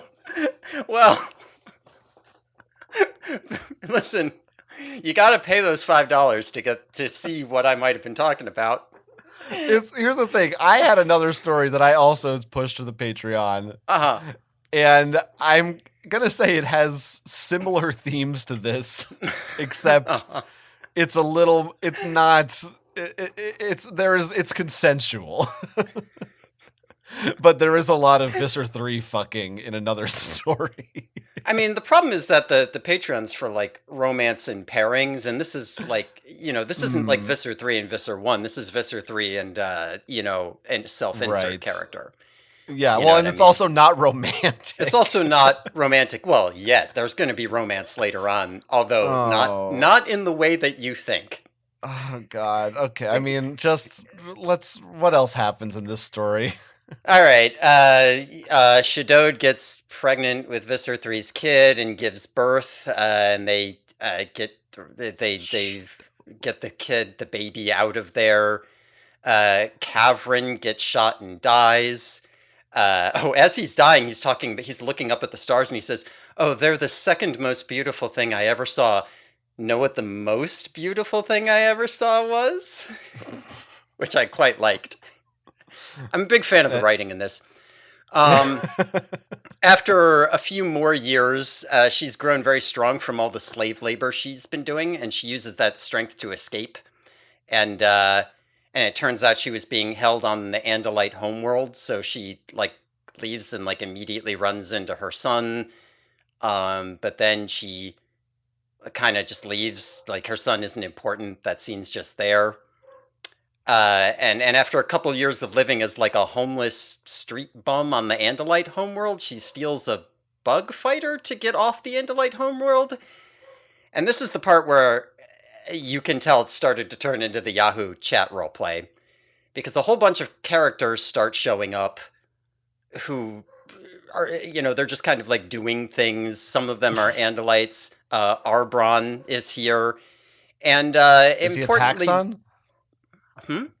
Is he a taxon? I think he's an Andalite. Okay. I don't know. But at some point, one of these people is a Namekian named Aish. Remember from Dragon Ball Z? The Namekians? Yeah, I do remember. Piccolo. Yeah. So... All right. There's they have talks about how he can blow up planets with ki. I'm trying to. Oh, here's a really good bit. Isn't it chi or is it ki? It depends on the translation. Oh, okay. I'm gonna read you this direct quote. You need to get a girlfriend, I muttered. Nameks don't love, Ish spat and sneered at me. Ha! Now I see why you're so fucking rude. You never get laid, I snickered out loud. Thank you, but I'm asexual, he commented. So they just transcribed a Yahoo chat session. Yeah, I mean, basically. Like at this point, we just get a whole bunch of scenes with Ish and this sub-dark whatever person and this Sam Nair or whatever her name was, Andalite character. And the narrative kind of goes out the window. And we're halfway through, and like I said, this is 3/4 the length of an Animorphs book. This has gone from insane Visser 3 smut to just Yahoo chat roleplay between all of these characters. Yeah, it's fucking crazy. There's a bit where Shadowed acquires Piccolo. And what the fuck? And also acquires a human and then performs a Frolus maneuver so she can be a female Piccolo with boobs and stuff. There's a bit where Aish goes and meditates. Aish goes and meditates so that he can grow a dick. So that way they can be a couple because Namekians are asexual. There's another scene where Shadowed gets raped by a bunch of Hork-Bajir and Aish ki blasts them all apart.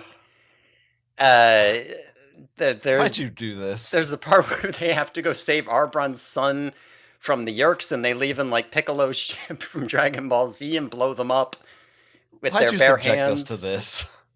I mean, listen, the story ends with her becoming a Namekian like hybrid Nothlit, and there's like an actual passionate love scene between her and Aish. They're like making out and stuff. Just because you read this whole thing doesn't mean you have to make us hear it. Listen, I kind of breezed through the back half of this. There's a lot of stuff that happens. I'm only hitting the good parts here. We're about to hit the 3-hour mark. And it was worth it.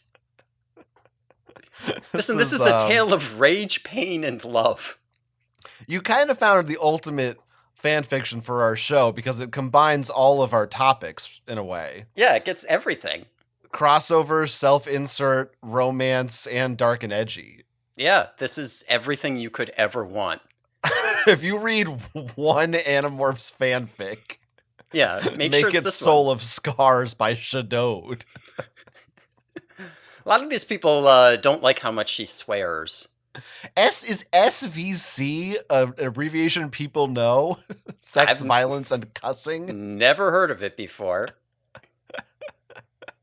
SVC. I strongly doubt that andalites use language like that, especially so often. I know you said not to read this if you don't like cussing, but that was just too much, and it really didn't do anything good for your story. In fact, it made it worse. Other than that, this was a well-written story. That's my favorite kind of review. God, this person here, I skipped after the rape stuff was done. Oh well, at least somebody curses as much as I do. This person liked all of that. The rest of it, is boring. They have a lot of Dragon Ball fanfics. They have a lot of other Animorphs fanfics. A lot of them also include characters like Aish and whoever else, and Shadowed. I like that there's one, it's in the Animorphs category called The First Time, and the description is just a poem from Shadowed to Aish. So it's just two characters that aren't even in Animorphs. Well, they're in Animorphs now because they were in Soul of Scars. Oh, man. I didn't even intend to do that one, but I started reading it and I was like, no, I can't. I'm hooked. I can't put it down. Wow. Oh, I guess Samare is a friend of theirs who got them into Animorphs and Dragon Ball. Mm. And they also say Piccolo's yummy, that's for sure. All right. Anything? Can we move on? I think we can move on if you're ready. I to think cap we're us all off. just fucked up from that now. I got more for you coming up on the Patreon. Oh my god, I feel dirty. I hate that I read parts of it out loud. I hate that. You're the one. You're the one who chose dark and edgy as the theme. There's some dark and edgy ones. It was a mistake. We really fucked up. Well, this episode probably shouldn't air. You're probably right. Well, look, I have one more. I just ask that you don't look at it until I Okay. read a little bit of it. I won't look. I promise. Because there's kind of a reveal that I like in this story that I don't want to ruin for you. Okay. Unless you already looked at it. It's called The Night. Okay, I don't remember.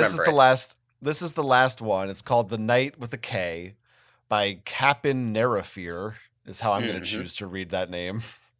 I think Nerafir is maybe was that Elfangor's old tail fighting instructor or something? Oh, maybe. I think it was, maybe. Or something. Or the name of the ship or something. Yeah, that sounds like something, yeah. This was written as a challenge, they say. Mm-hmm. Let me just read a little bit of it to you. Mm-hmm. Have you ever had it's not very long. Have you ever had a really bad job with a boss who was intolerable? You know, the kind of job that makes you wonder why you get up in the morning. The kind of boss who makes you think of showing up to the office with a sawed off under your coat and blowing away everything that moves, including that idiot reflected in the glass. Yep. I do. Yeah, same. then they're like, sometimes I imagine I live a human life in a human world, and in my imagination, my mornings always go like this. And it's a lot about them waking up in the morning and looking in the bathroom, and then, do you have any ideas how many ways you could kill yourself in there? And they go over all the possible things they could use in the bathroom to commit suicide with, as well as in the kitchen. It's like that old Adult Swim game. Right. There are countless ways I could take my life. There's paragraphs of this until eventually we hit. There are countless ways I could take my life, but my life belongs to him now and forever, until the end of time and maybe longer. Nowhere is there any escape. Always his demands, his curses, his threats, his manipulation, his hate. And whenever I think that maybe, just maybe, I might get a chance to rest up or to have some fun of my own, I always hear that one word echoing across time and space, that demand for my services. Drode! Yeah, I'm the Drode. The wild card. The guy who shows up with that twisted smile and laughs at you. But you don't get what I'm laughing at, do you? I'm not laughing because I'm amused. I'm laughing because I'm disgusted with all of it. And if I stop laughing, I just might cry. And I'm laughing at the irony of it all, because although I'm superior to all of you in every conceivable way, I'd die to be one of you. And then the reason it's called the Knight is because there's a metaphor about a chessboard, and now he sees himself as the knight on the board. I was going to say, is this the Dark Knight? He's like the Joker. It is dark, and he is like the Joker. He's very much twisted. So. Right down to you wouldn't get it. So I loved this story. I love that someone saw the Drode and was like, there's more going on here. The Drode feels things. This is my new Drode headcanon. Maybe I like the Drode better now. If I just imagine he spends all of his time looking in the mirror, imagining killing himself, and then Krayak shows up. Drode! Drode! Yes, Krayak. It's like the meme. Drode, time for your Animorphs flattening. Yes, Krayak. That's right. I mean, Science Fiction Squirrel says, I think I'm starting to sympathize with the Drode after reading this. Wow. Powerpen said, this is a really interesting take on Drode. I like it. I've always imagined Drode with a mindset like this, minus the suicidal part. I love the Drode now. Yeah. See, there's more than meets the eye to the Drode.